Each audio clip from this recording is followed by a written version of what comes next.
জনতা party সরকার চলছে।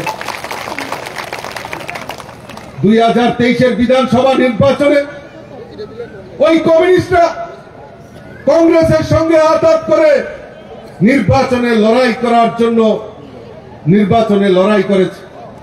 আমি প্রশ্ন রাখতে চাই আপনাদের মাধ্যমে, আজকে ওই কংগ্রেস কমিউনিস্ট যারা 25টা বছর সিপিএম থাকাকালীন অবস্থায় এই রাজ্যের বিরোধী দল যারা কংগ্রেস করতেন, তাদের বহু পরিবারকে এই আড়ালিয়া থেকে ত্রিপুরা রাজ্য থেকে রাজ্যান্তরী পর্যন্ত হয়েছে। তাদের অপরাধ, তারা কংগ্রেস করে, তারা বিরোধী দল করে। ওই সিপিএম এর শাসনে তাদের এই ত্রিপুরা রাজ্যে আড়ালিয়াতে থাকা যাবে না। আমি নামগুলি বলছি না, আমার পকেটে ওর নামের লিস্টই রয়েছে। আড়ালিয়ার বহু কংগ্রেসী নেতা যারা খুন হয়েছেন ওই সিপিএম এর আমলে, আর বহু নেতা এই আড়ালিয়া থেকে ত্রিপুরা রাজ্যের বাইরে চলে যেতে হয়েছে। তাদের অপরাধ, তারা কংগ্রেস করেছিল। আরেকদিন যদি সময় পাই আপনাদের সামনে এসে বলবো। আজকে মুখ্যমন্ত্রী বসে রয়েছেন, আমি বেশি বক্তব্য রাখছি না। তাই দিকে দিকে আজকে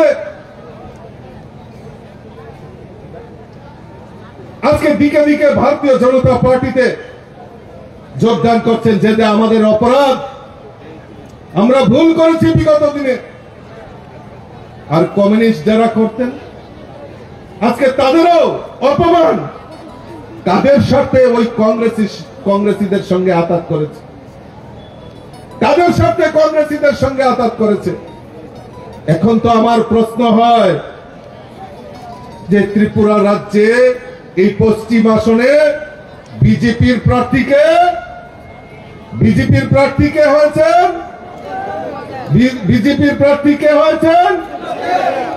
আর সিপিএম এর প্রার্থী কে হয়েছেন? সিপিএম এর প্রার্থী কে হয়েছেন? আশিস সাহা। তাদের গ্যারান্টি কে দেবে? আপনারা নেবেন আড়ালিয়াবাসী? তারা কি করে? একবার কংগ্রেস, একবার তৃণমূল কংগ্রেস, একবার বিজেপি, একবার সিপিএম। আপনারা বলুন তো, এই যে আশিস বাবুরা, তারা আর কতদিন সিপিএম এ থাকবেন? কালকে যে বিজেপিতে আসবেন না, তার কোনো গ্যারান্টি নেই। তাদের গ্যারান্টি কেউ নেবে না, আড়ালিয়ার মানুষও নেবে না। গ্যারান্টি যদি নিতে পারে মানুষের, তাহলে আমাদের ভারতবর্ষের প্রধানমন্ত্রী নরেন্দ্র মোদীজি গ্যারান্টি নিতে পারে। আর গ্যারান্টি যদি নিতে পারে আমাদের রাজ্যের মুখ্যমন্ত্রী professor doctor Manik Saha guarantee নিতে পারে। তারা গ্যারান্টি নিতে পারে না মানুষের। বন্ধুগণ, তাই বন্ধুগণ, এখন আমার চিন্তা হয় রাজ্যের প্রাক্তন মুখ্যমন্ত্রী মানিক সরকারের, উনি কোথায় ভোট দেবেন? রেবতী দা, আপনি বলুন তো, মানিক সরকার কোথায় ভোট দেবে? কারণ উনার তো আর সেই হাতরে কাছারি তারা লাল সিম্বল নেই। পশ্চিম আসনে উনি ভোট দেবেন মোদিজির কল্যাণে। উনাকে হয় বাধ্য হয়ে ওই হাত চিহ্নে ভোট দিতে হবে, নতুবা পথটা ভুলে ভোট দিতে হবে। সেই পরিস্থিতি মোদিজি করে দিয়েছে বন্ধুগণ। কাজেই বন্ধুগণ, আমি প্রথমে বলেছি আমার আলোচনা দীর্ঘায়িত করব না, কারণ আমিও আপনাদের ঘরের ছেলে, আমিও এই নয় বনমালীপুরের ছেলে। বহুবার আপনাদের সামনে আসবো। আমাদের মুখ্যমন্ত্রী যেহেতু এখানে বসে রয়েছেন, উনি আপনাদের সামনে বিস্তারিত আলোচনা রাখবেন। আমি শুধু আবদার আপনাদের কাছে রাখবো, আপনারা গ্যারান্টির সঙ্গে থাকেন। আজকে মোদিজি গ্যারান্টি নিচ্ছে গরিব পরিবারের পাকা বাড়ি নির্মাণের ব্যবস্থা করে দেবে আমাদের মোদিজি, তার গ্যারান্টি নিচ্ছেন। আজকে গ্যারান্টি নিচ্ছেন শৌচালয় করে দেবে গরিবের বাড়িতে। আজকে গ্যারান্টি দিচ্ছেন মায়েদের নামে উজ্জ্বলা জ্যোতি যোজনায় বিনা পয়সার গ্যাসের কানেকশন করে দেবে। উনি 5 কেজি করে চাল ফ্রি দেবে, তার গ্যারান্টি নিচ্ছে। আমাদের রাজ্যের মুখ্যমন্ত্রী গ্যারান্টি নিচ্ছে এই রাজ্যের সমস্ত কৃষকদেরকে 6,000 টাকা করে বছরে তাদের অ্যাকাউন্টে দেওয়া হবে। তাদের উৎপাদিত সামগ্রী সরকারি ভর্তুকি মূল্যে ক্রয় করা হবে, তার গ্যারান্টি দিচ্ছে।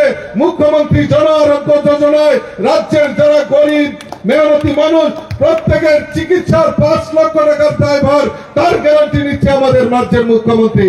এই রাজ্যের বিকাশের জন্য, এই রাজ্যের মহিলা বলুন, এই রাজ্যের শিক্ষিত যুবক বলুন, এই রাজ্যের শ্রমজীবী মানুষ, এই রাজ্যের সরকারি কর্মচারী বলুন, প্রত্যেকের গ্যারান্টি আমাদের মোদীজি নতুবা আমাদের রাজ্যের মুখ্যমন্ত্রী নিচ্ছে। তাই আগামী 19শে এপ্রিল আপনার পবিত্র ভোট দেওয়ার সময় এই গ্যারান্টির কথা চিন্তা করবেন। আর আমি নিশ্চিত এই ত্রিপুরা রাজ্যের মধ্যে আড়ালিয়া 13 প্রতাপগড়ের মানুষ মন তৈরি করে নিয়েছে যে অন্য কোন দল নয়, ভারতীয় জনতা পার্টির বিপ্লব দাকে পদ্মফুল চিহ্নে ভোট দিয়ে মোদীজির হাতকে শক্তিশালী করবে। সেই সংকল্প আজকে 13 প্রতাপগড়ের মানুষ নিয়ে নিয়েছে। আর ওই বিরোধী দলের জামানত বাজেয়াপ্ত করতে হবে, সেই সংকল্প আজকের এই জনসভা থেকে নিতে হবে। আমি আমার আলোচনা দীর্ঘায়িত না করে প্রত্যেককে আন্তরিক অভিনন্দন এবং শুভেচ্ছা জানিয়ে আমার কথা বলা শেষ করছি। বলুন ভারত মাতা কি, ভারত মাতা কি, আপকি বার, আপকি বার, আপকি বার। সবাইকে নমস্কার, ধন্যবাদ।